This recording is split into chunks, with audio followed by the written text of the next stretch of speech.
Hey, ¿qué onda? Continuamos con nuestra serie en Génesis. Seguimos en el capítulo 6. Vamos a ver la segunda mitad del capítulo 6 y todo el capítulo 7. Ya lo vimos de manera panorámica, pero también no hay tanta información como para ir tan lento. Entonces prácticamente lo que cubrí en un mensaje lo estoy alargando ahora a 3 mensajes. Pero hay mucho que no mencioné en el mensaje panorámico que sí voy a poder mencionar en esa serie. Entonces antes de entrar en materia, si quisieras ser parte de una comunidad más íntima, puedes unirte a la comunidad de Patreon. Estamos ahorita ya en la 7ª clase de Apocalipsis de 10. Nos quedan 3 más. De hecho estoy emocionado porque en plan es estar haciendo contenido gratis siempre en mi canal de YouTube, pero a la par estar haciendo contenido que las personas se pueden sumar a través de Patreon. Entonces tengo ya 2 masterclasses completadas, que es de la Biblia y de Romanos. Estoy por terminar la 3ª masterclass, que es la de Apocalipsis. Y en el grupo de WhatsApp que tenemos de la comunidad de BT hice una pequeña encuesta para ver cuál va a ser la próxima serie, y ya la tenemos. La próxima cuarta serie, o más bien masterclass, que voy a dar es la teología de la cruz, y lo estoy llamando Cristo Crucis. Entonces vamos a ver 8 aspectos de la cruz de Jesús. Entonces, si ya estás en Patreon, gracias por tu ayuda. Amo poder hacer ese contenido más específico, y si aún no estás, te animo a que, si quieres, puedes sumarte. Es contenido muy chido y difícil de encontrar. O sea, yo no he visto una clase condensada de Apocalipsis. Es o un panorama de 10 minutos o 15 minutos en un video de YouTube, o un estudio sistemático verso a verso que toma muchísimo tiempo. Entonces aquí son 10 videos de 25 minutos que estamos abarcando todo el libro de Apocalipsis. Sin más que decir al respecto de eso, voy a leer bastante. Voy a leer todo lo que vamos a considerar. Después oramos y lo vemos. Dice así: estas son las generaciones de Noé. Noé era un hombre justo, perfecto entre sus contemporáneos. Noé siempre andaba con Dios. Noé engendró a 3 hijos, Sem, Cam y Jafet. Pero la tierra se había corrompido delante de Dios, y estaba la tierra llena de violencia. Dios miró a la tierra y vio que estaba corrompida, porque toda carne había corrompido su camino sobre la tierra. Entonces Dios dijo a Noé: he decidido poner fin a toda carne, porque la tierra se llena de violencia por causa de ellos, y por esto voy a destruirlos junto con la tierra. Hazte un arca de madera de ciprés. Haz el arca con compartimentos y la cubrirás con brea por dentro y por fuera. Y de esta manera la harás de 300 codos, que son 135 metros de longitud del arca, de 50 codos, 22.5 metros de anchura, y 30 codos, 13.5 metros su altura. Le harás una ventana que terminará a un codo del techo, y pondrás la puerta en su costado. Harás el arca de 3 pisos. Entonces yo traeré un diluvio sobre la tierra para destruir toda carne en quien hay aliento de vida debajo del cielo. Todo lo que hay en la tierra perecerá, pero estableceré mi pacto contigo, y entrarás en el arca tú, contigo tus hijos, tu mujer y las mujeres de tus hijos. Y de todo ser viviente, de toda carne, meterás 2 de cada especie en el arca, y preservarás, para preservarles la vida contigo. Macho y hembra serán, de las aves según su especie, de los animales según su especie, de todo reptil de la tierra según su especie. 2 de cada especie vendrán a ti para que les preserves la vida. Y tú toma para ti todo alimento que se coma y almacénalo, y será alimento para ti y para ellos. Así lo hizo Noé, conforme a todo lo que Dios le había mandado, así lo hizo. Capítulo 7. Entonces el Señor dijo a Noé: entra en el arca tú y los de tu casa, porque he visto que solo tú eres justo delante de mí en esta generación. Es importante. De todo animal limpio tomarás contigo 7 parejas, el macho y su hembra, y de todo animal que no es limpio 2, y el macho y su hembra. También de las aves del cielo 7 parejas, macho y hembra, para conservar la especie sobre la superficie de toda la tierra. Porque dentro de 7 días yo haré llover sobre la tierra 40 días y 40 noches, y borraré de la superficie de la tierra todo ser viviente que he creado. Y Noé hizo conforme a todo lo que el Señor le había mandado. Noé tenía 600 años cuando las aguas del diluvio vinieron sobre la tierra. Entonces Noé entró al arca y con él sus hijos, su mujer y las mujeres de sus hijos, a causa de las aguas del diluvio. De los animales limpios y de los animales que no son limpios, y de las aves y de todo lo que se arrastra sobre la tierra, entraron de dos en dos con Noé en el arca, macho y hembra, como Dios lo había ordenado a Noé. Aconteció que a los 7 días las aguas del diluvio vinieron sobre la tierra, el año 600 de la vida de Noé, el mes segundo, a los 17 días del mes. En este mismo día se rompieron todas las fuentes del gran abismo, y las compuertas del cielo fueron abiertas, y cayó la lluvia sobre la tierra por 40 días y 40 noches. En ese mismo día Noé entró al arca con Sem, Cam y Jafet, hijos de Noé, la mujer de Noé, y las 3 mujeres con sus hijos, de sus hijos con ellos. También entró toda fiera según su especie, todo ganado, todo reptil, toda ave. Entraron pues con Noé en el arca, 2 de cada carne, en quien hay aliento de vida. Entraron macho y hembra de toda carne. Entraron donde Dios se lo había mandado, y después el Señor cerró la puerta detrás de Noé. Entonces vino el diluvio sobre la tierra por 40 días, y las aguas crecieron y alcanzaron el arca. Y ésta se elevó sobre la tierra, y las aguas aumentaron y crecieron mucho sobre la tierra, y el arca flotaba sobre la superficie de las aguas, y las aguas continuaron aumentando más y más sobre la tierra, y fueron cubiertos todos los altos montes que hay debajo de los cielos. Las aguas subieron 15 codos o 6.75 metros por encima de los montes después de que habían sido cubiertos. Y pereció toda carne que se mueve sobre la tierra, aves, ganados, bestias, y todo lo que se mueve sobre la tierra, todo ser humano, todo aquello en cuya nariz había aliento de espíritu de vida. Todo lo que había sobre la tierra firme murió. El Señor exterminó pues todo ser viviente que había sobre la superficie de la tierra, desde el hombre hasta los ganados, los reptiles y las aves del cielo. Fueron exterminados de la tierra, solo quedó Noé y los que estaban con él en el arca, y las aguas prevalecieron sobre la tierra por 150 días. Fue mucho, espero que lo hayas podido seguir. Oramos. Padre, te damos gracias por la oportunidad de considerar tu palabra. Veo que nos hables. Ya hemos considerado este tema, es la tercera semana, tercera de 4 semanas que vamos a estar considerándolo. Y Padre, te pido que nos hables, porque hay tantas cosas aquí entre líneas, que muchas veces, porque es una historia un poco repetitiva, de repente nos brincamos estas cosas que al yo estudiarlo no lo había notado antes. Entonces es muy gratificante poder ver un pasaje tan conocido como este y poder extraer de él verdades que eran ajenas a mí hace unos cuantos días. Padre, te pido que sea la misma experiencia para cada uno que está viendo esto o escuchando esto. Padre, que traigas cosas nuevas a nuestro corazón. No son nuevas para ti, pero lo podrán ser para nosotros, en nombre de Jesús. Amén. Quiero hacerte una pregunta. ¿Qué es lo que significa ser maduro, espiritualmente hablando? ¿Qué es lo que determina o diferencia a una persona inmadura espiritualmente de una persona madura espiritualmente? Y pueden haber muchísimas respuestas, pero al estar estudiando este pasaje, realmente sentía que el pasaje que di panorámico fue bueno, porque fue dramático, y eso es muy dramático, eso es muy oscuro. Sin embargo, quiero que frenemos un poco este sentimiento de escándalo, de que Dios destruyó a toda la humanidad. Y como dije en la oración, que podamos leer entre líneas para ver qué es lo que Dios nos está comunicando a nosotros. Particularmente lo que reconocí en esto y desde el principio es que Dios está marcando una diferencia entre Noé y el resto de las personas. Y la palabra que utilizan es que no era perfecto.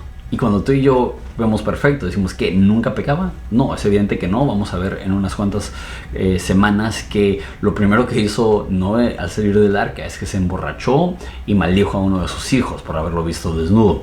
Entonces, eso no suena como una persona perfecta. Entonces, ¿qué significa que Noé es perfecto? Vamos viendo el pasaje. Dice, estas son las generaciones de Noé. Eso es Génesis 6:9. Noé era un hombre justo, perfecto entre sus contemporáneos. Entonces hace la comparación. Él era justo y perfecto a comparación de las demás personas. Ahora, es importante reconocer que el versículo 9 viene después del versículo 8, que dice que Noé halló gracia delante de Dios. La única forma que una persona puede destacar en su espiritualidad, en su madurez, en su compromiso con Dios, en ser él una persona justa, una persona que hace lo correcto, o una persona perfecta, y ahorita explico esa palabra perfecta, es a través de la gracia divina. Ningún esfuerzo te puede poner en esa categoría. Sí hay una responsabilidad humana de cumplir con lo que Dios nos pide que hagamos, y sí debe haber un esfuerzo. Sin embargo, lo que nos hace justos entre nuestros contemporáneos no es que somos mejores que ellos, sino que Dios nos ha mostrado gracia. Y sí, esa gracia debería hacernos comportar diferente. Y evidentemente alguien que no tiene el Espíritu de Dios dentro de ellos debería de operar a un nivel menor que una persona que tiene el Espíritu de Dios dentro de ellos. Entonces, si te comparas y tu vida está idéntica a una persona que no conoce a Dios, debería hacer la pregunta: ¿realmente conozco a Dios? Pero lo he dicho ya varias veces, uno de los problemas más grandes de esta historia es que pensamos que la razón que Dios salvó a Noé era porque era bueno. No, Dios salvó a Noé porque le mostró gracia, y Noé era bueno porque Dios le mostró gracia, y Noé era justo entre sus contemporáneos porque recibió gracia de parte de Dios. Ahora, esta palabra perfecto no significa sin error o sin pecado, significa como entero o completo o sin que te haga falta nada. Entonces, una cosa que de repente alguien le dice a una mujer enamorada es: eres perfecta. ¿Significa que no tiene defecto? No, significa que no le ves defecto. Que no la ves y dices: te falta esto y esto y esto. Es algo similar, no es literalmente perfecto, es completo, es sin deficiencias. Entonces, no era una persona madura, podríamos decir. ¿Y qué significa ser maduro? Aquí nos dicen que Noé estaba siempre con Dios. Amo esto. La muestra real de madurez, la muestra más profunda de madurez, no es lo que tú haces para Dios, sino lo que tú haces con Dios. Hay un libro increíble, si puedes conseguirlo, te lo súper recomiendo. Se llama La práctica de la presencia de Dios. Y el autor se llama hermano Lawrence, y él era un monje que lavaba platos en un convento, y él decía que no le importaba tanto lo que hacía, sino que él aprendiera a practicar la presencia de Dios en medio de lo que hacía. De hecho, esa misma idea que en Job dice que Job era un hombre justo. ¿Qué es lo que hacía Job? Job sacrificaba a Dios, oraba a Dios, pasaba tiempo con Dios. Lo más importante para ser una persona sana, completa, espiritualmente hablando, es estar con Dios. Ahora, una vez más, sé que ahorita lo estoy haciendo como contraste entre estar con Dios y hacer cosas para Dios, y creo que sí tiene que haber una diferencia, porque a veces decimos: ay, ¿por qué batallo en mi relación con Dios si estoy leyendo la Biblia y estoy yendo a la iglesia y le estoy echando ganas? Ok, chido que estás haciendo cosas, pero mi pregunta es: ¿estás con Dios? ¿Estás en el día al día, en cada momento, consciente que Dios está contigo? Es más, creo que lo más poderoso que puedes hacer es ser recordado de la presencia de Dios contigo. Te va a ayudar a vivir en santidad, te va a ayudar a servir y a ayudar a las demás personas, te va a ayudar a ser una mejor persona, te va a ayudar a ser una persona amorosa. Simplemente el saber: Dios está aquí. Detente un segundo, ahorita mismo, respira y recuérdate: Dios está aquí. Alma mía, recuerda, Dios está aquí. Era un hombre justo y perfecto entre sus contemporáneos porque estaba con Dios. Lo mismo dice de Enoc, que caminaba con Dios. Lo mismo dice de Adán, que Adán caminaba con Dios antes del pecado. Esto era el factor determinante.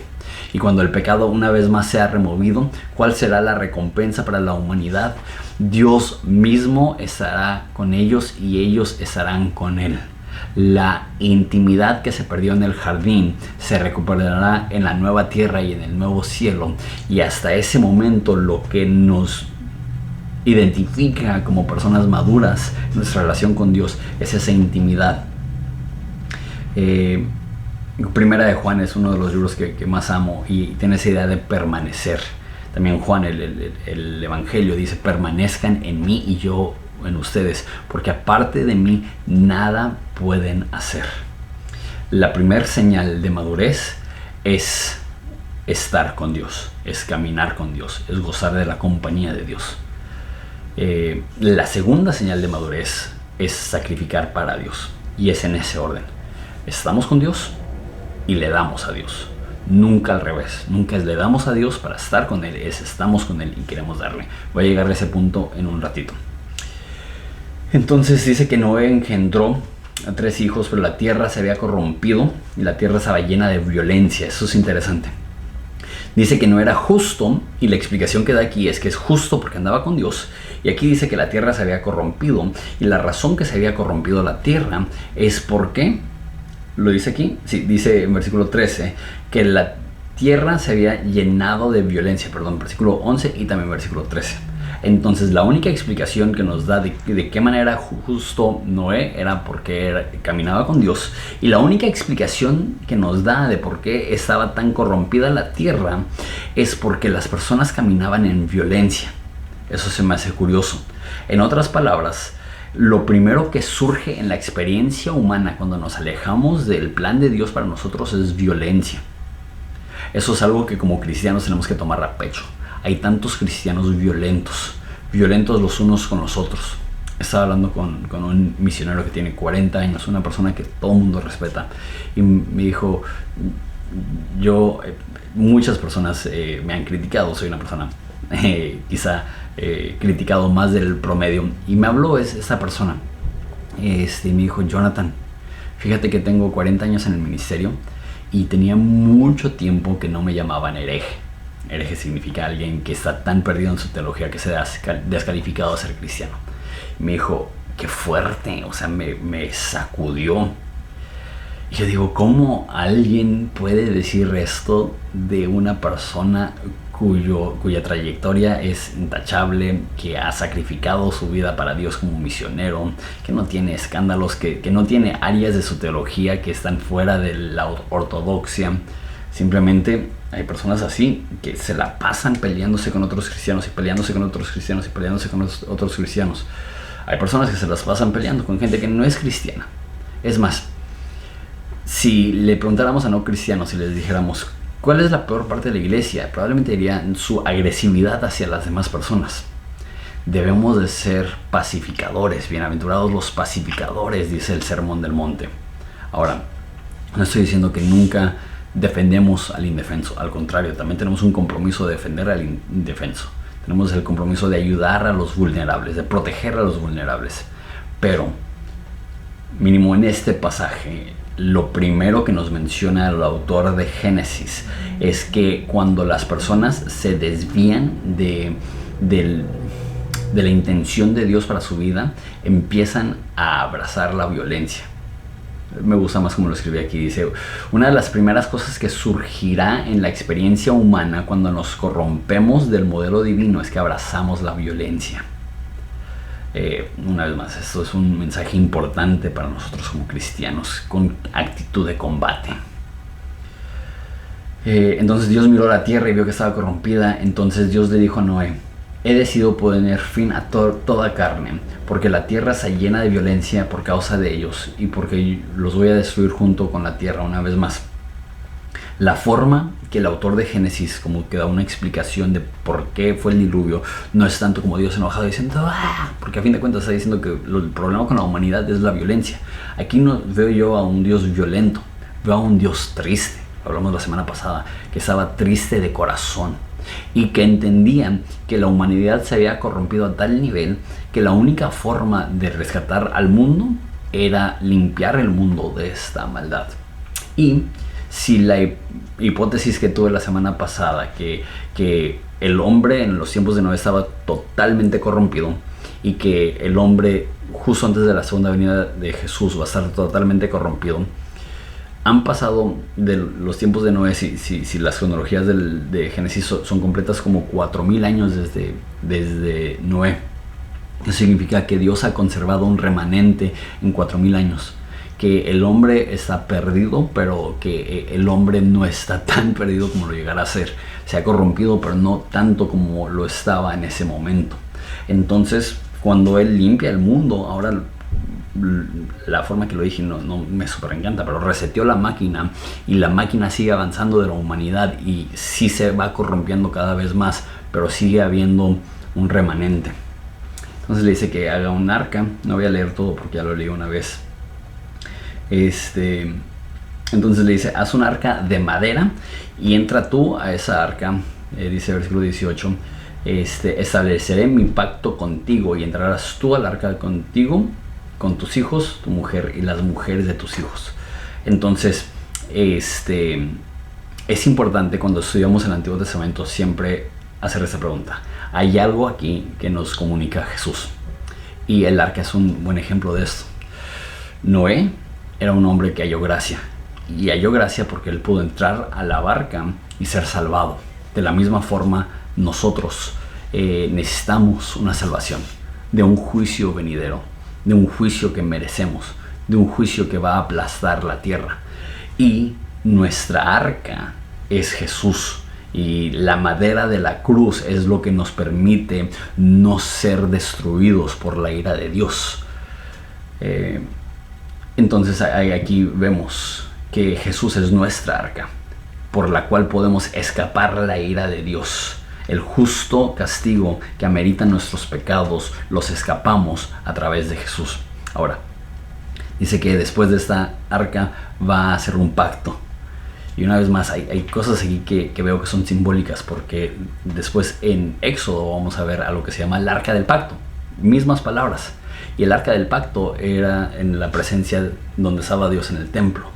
Entonces aquí también hay un rollo que Noé caminaba con Dios y en el arca su pacto con él era uno de conservación, que Dios lo iba a proteger a él y a sus hijos. Entonces esa intimidad también con Dios. Entonces le dice que suban todos los animales, 2 de cada animal, para conservarles la vida. Entonces Dios quiere conservarles la vida. Ahora, eso también es interesante, entrando en capítulo 7. Entonces el Señor le dijo a Noé, entra en el arca tú y los de tu casa, porque he visto que solo tú eres justo delante de mí en esta generación. ¿Qué significa eso? Que cuando dice la Biblia que todo mundo, todos sus deseos, todas sus intenciones en todo momento eran únicamente el mal, esto incluye a los hijos de Noé. Esto incluye a probablemente la esposa de Noé y las esposas de los hijos de Noé. Sin embargo, Dios decide salvar no solamente a Noé, sino a sus hijos. En teoría, Dios pudo haber repoblado al mundo únicamente con Noé y su esposa. Sin embargo, permitió que hubieran más personas ahí. ¿Por qué? Es un grano de arena de gracia en este mundo de juicio. Es un destello más de cómo Dios rescata y perdona a personas que no merecen ser rescatados y no merecen ser perdonados. Y una vez más, quizá personas que no están dispuestos a decir, ok, Dios está en su derecho de hacer lo que sea. Decir, entonces, ¿por qué lo salvó a ellos y no salvó a las demás personas? No lo entiendo. No quiero clavarme en lo que no entiendo, quiero celebrar lo que sí entiendo, y eso es que 7 personas que no eran justas, 7 personas que estaban corrompidas, recibieron una gracia inmerecida. Entonces dice que debe de llevar 7 animales de los limpios. ¿Por qué? Porque los animales limpios son para los sacrificios. Ahora, no hubo sacrificios dentro del barco o del arca que nos dijera ahí, pero es curioso que hay 2 de cada animal normal y 7 de cada animal que sirve para sacrificarse. ¿Qué significa eso? Que Dios quería que hubiera suficientes animales para el sacrificio, los sacrificios, y que quería asegurarse que estas especies se perpetuaran porque era importante el sacrificio. En otras palabras, lo más importante para Dios no era la supervivencia de los animales comunes, sino los animales de sacrificio. algo que anoté al estar pensando eso, es que la adoración es más importante que la supervivencia. Y eso es algo que es tan real. Lo más importante para el cristiano no es sobrevivir, es adorar. Y Dios estaba lo suficientemente preocupado que las personas pudieran sacrificar esos animales a Él, para poder seguir en armonía con Él, para poder seguir haciendo actos de adoración. Y cuando escuchas sacrificio en el Antiguo Testamento, piensa adoración. Es exactamente lo mismo, como esa idea de altar, de sacrificio. De todo eso es la forma del Antiguo Testamento que dice adoración. Tu adoración a Dios es lo más valioso que tienes. Y pienso, o sea, lo vimos en la historia de los padres de la iglesia, que la serie que di antes de esta, que las personas preferían morir y adorar a Dios que sobrevivir y no adorar a Dios. Entonces el resto de la historia prácticamente repite lo mismo. Caen las aguas del diluvio, Dios cierra la puerta y lo dice varias veces que habían 2 de cada especie y 7 de los animales limpios. Literal lo repite como 3-4 veces. Entonces el capítulo 7 repite mucho eso. Entonces algunos pensamientos aquí. Noé fue justo, pero toda su familia fue salva.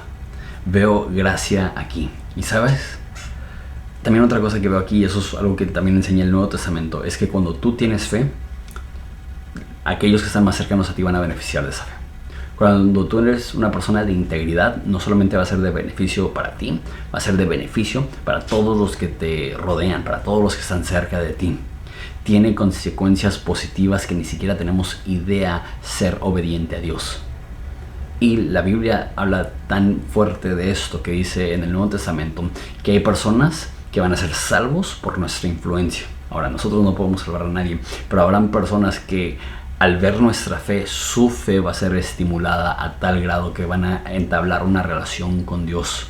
En otras palabras, tener fe no es únicamente cuestión personal delante de Dios, sino también una influencia innegable en la vida de nuestras familias. Hay una estadística por ahí que dice que cuando la mamá va a la iglesia, únicamente el 20% del tiempo el resto de la familia va a la iglesia. Pero cuando el papá va a la iglesia, el 95% del tiempo toda la familia va a la iglesia. ¿Por qué? Porque tu fe influye en los demás. Y quizás esa es una estadística que habla directamente a los padres, pero también las madres. O sea, ¿cuántas personas aquí que son cristianas no lo atribuyen, o más bien lo atribuyen a las oraciones de su mamá, o las oraciones de su abuela, o porque sabían que su mamá siempre estaba velando por ellos? Tu fe repercute positivamente no solamente en tu vida, sino en las personas más cercanas a ti. Y Dios dice que iba a hacer un pacto nuevo con ellos. Eso lo vamos a ver más la próxima semana y la semana después de esa, porque habla la próxima semana un poco general acerca del pacto y luego en 2 semanas más específicamente acerca del pacto. Pero es esa idea que el corazón de Dios es uno de restauración. Y una vez más, ya no quiero darle vueltas a este tema de cómo Dios haría eso. Lo que quiero ver es la gracia de Dios en esto. Que el plan de Dios era conservar a la humanidad. Entonces, ¿cómo? ¿Por qué no lo hizo de otra forma? Y digo, no lo entiendo, pero imagínate un mundo que está lleno de violencia y únicamente violencia y maldad y perversión y no hay vuelta atrás y han tenido tiempo para arrepentirse, quizás 120 años Noé predicando, viene esto, arrepiéntanse, dejen su camino. Las personas no se arrepentían. Lo mismo con las personas de Canaán, 400 años sabiendo que los judíos que el pueblo de Israel iba a regresar y sabiendo que iban parte por parte, y nos dice específicamente en Josué que la tierra no quiso arrepentirse de los dioses que adoraban. Hay veces que eso sucede, que las personas simplemente escogen en contra de Dios, que las personas deciden estar en enemistad con Dios. Y lo que me vuela la cabeza es que aún en medio de eso Dios decide mostrar gracia y conserva un remanente y restablece el humano y toma una estrategia diferente, que ahora lo vamos a ver en unas cuantas semanas, toma un pueblo y de ese pueblo va a proveer un Mesías que va a salvar a la humanidad de su pecado, para que la humanidad no tenga que ser destruida. Y vemos en Apocalipsis, al final de los tiempos, que va a haber una multitud tan grande que nadie puede enumerar. En el libro de Apocalipsis dice que hay un ejército de 200 millones de personas. Entonces, ¿cuántas personas necesitan estar en el cielo para que no lo puedas numerar cuando tienes la capacidad de numerar a 200 millones de personas? Es el plan de Dios salvar a los muchos. Pero en esa ocasión, no entiendo, tuvo que haber una limpia y un juicio de todo el mundo. Y amigo, termino con esto. El juicio viene. No sabemos cuándo, no sabemos cómo. Pero el mundo una vez más será juzgado, esta vez no por agua sino por fuego, y la única forma de ser hallado como un justo y perfecto delante de Dios es abrazando la gracia que Dios tiene para ti. Y tú dices, ¿cómo sé que yo soy destinatario de la gracia? Si estás escuchando eso es porque Dios está invitando a que seas destinatario de la gracia divina. Entonces coloca tu vida en manos de Dios y mira cómo Dios se transforma en una persona a su imagen y semejanza. Oramos, Padre, te damos gracias por la oportunidad de considerar tu palabra. Te pido que nos sigas iluminando cada día, que nos ayudes a descansar en ti, que seamos personas de sacrificio, que nuestra madurez se note a través de nuestra permanencia contigo. Te amamos, te necesitamos. Es en tu nombre que pedimos esto. Amén. Dios te bendiga.